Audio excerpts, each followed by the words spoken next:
لو أنزلنا هذا القرآن على جبل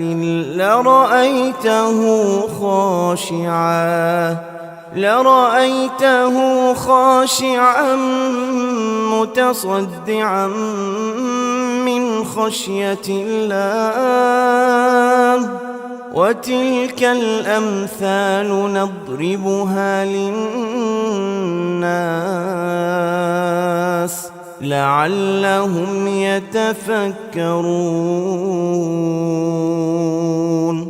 هو الله الذي لا إله إلا هو عالم الغيب والشهادة هو الرحمن الرحيم. هو الله الذي